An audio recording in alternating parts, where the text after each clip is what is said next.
అందరికీ నమస్తే అండి. రేపల్లె నియోజకవర్గం తెలుగుదేశం పార్టీ కంచుకోటగా మారింది. అనగాని సత్యప్రసాద్ గారు వరుసగా అక్కడ 3 సార్లు ఎమ్మెల్యేగా గెలిచారు. అంతకుముందు మోపిదేవి వెంకటరమణ గారు 2 సార్లు ఎమ్మెల్యేగా గెలిచారు. సో రెండోసారి ఆయన ఎమ్మెల్యేగా గెలిచిన తర్వాత మంత్రి అయ్యారు. వైఎస్ క్యాబినెట్లో మంత్రిగా ఉన్నారు. ఆ తర్వాత కాంగ్రెస్కి రిజైన్ చేసి జగన్మోహన్ రెడ్డి గారితో వైసీపీలో చేరారు. సో జగన్మోహన్ రెడ్డి గారితో పాటు అడుగులు వేశారు. వైసీపీ అధికారంలోకి వచ్చాక మోపిదేవి వెంకటరమణ గారు మంత్రి అయ్యారు.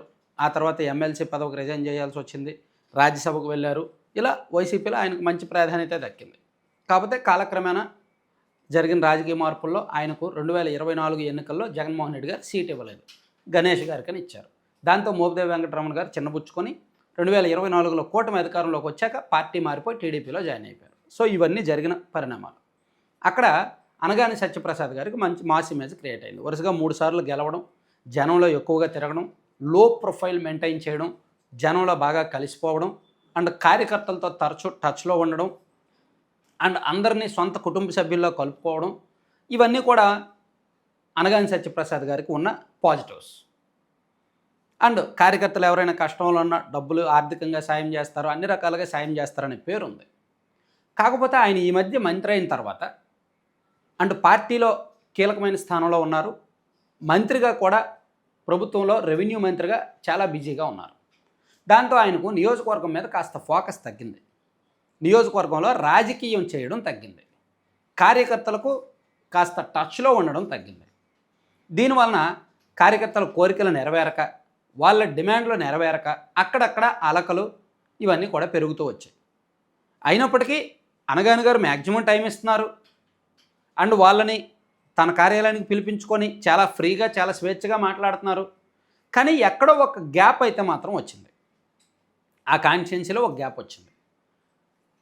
రేపల్లి నియోజకవర్గంలో బీసీ ఓట్లే ఎక్కువ, దాదాపుగా మోర్ దాన్ 60 to 70% బీసీ సామాజిక వర్గ ఓట్లు. బీసీల్లో కూడా గౌడస్ అండ్ మత్స్యకారులు, యాదవ్ కమ్యూనిటీ, ఈ 3 కమ్యూనిటీలు ఎక్కువ ఉంటాయి.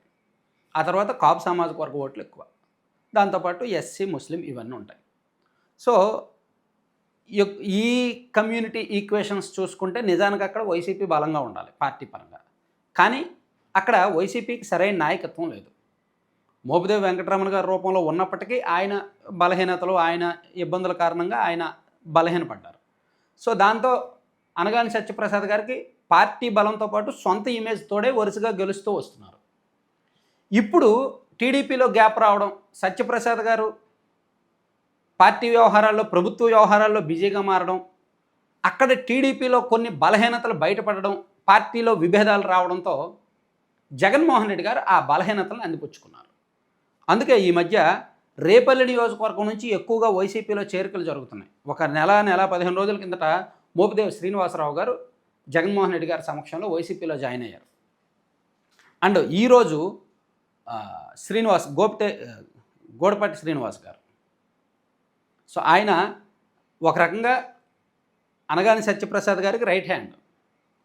రేపల్లి నియోజకవర్గంలో అత్యంత కీలకమైన నాయకుడు సత్యప్రసాద్ గారు. ఆయనకి చాలా కీ రోల్ ఇచ్చారు పార్టీ పరంగా కూడా. అయినా సరే ఎందుకో ఇద్దరికి గ్యాప్స్ వచ్చాయి, చిన్నపాటి విభేదాలు వచ్చాయి, అవి కాస్త పెద్దవయ్యాయి. మధ్యలో ఎవరూ సయోధ్య కుదిర్చే ప్రయత్నం చేయలేదు. దాంతో ఆయన పార్టీ వీడారు. ఒక వారం రోజుల కిందట టీడీపీకి రిజైన్ చేశారు. ఈరోజు వైఎస్ఆర్ కాంగ్రెస్ పార్టీలో జాయిన్ అయ్యారు. అయితే దీనివల్ల అక్కడ టీడీపీకి నష్టం ఉందా అంటే ఉంది, ఆ నష్టం ఉంది. అది సత్యప్రసాద్ గారు తెలుసుకొని సెట్ చేసుకునే టైం లేదు. ఎందుకంటే ఆయన మంత్రిగా ఉన్నారు, చాలా బిజీగా ఉన్నారు, పాలిటిక్స్ చేయడం వదిలేశారు. సో పొలిటికల్ స్ట్రక్చర్ దెబ్బతింటుంది. రేపల్లిలో మనం చూస్తే ఒక 2 మండలాల్లో ఆల్రెడీ టీడీపీ పొలిటికల్ స్ట్రక్చర్ దెబ్బతింటుంది.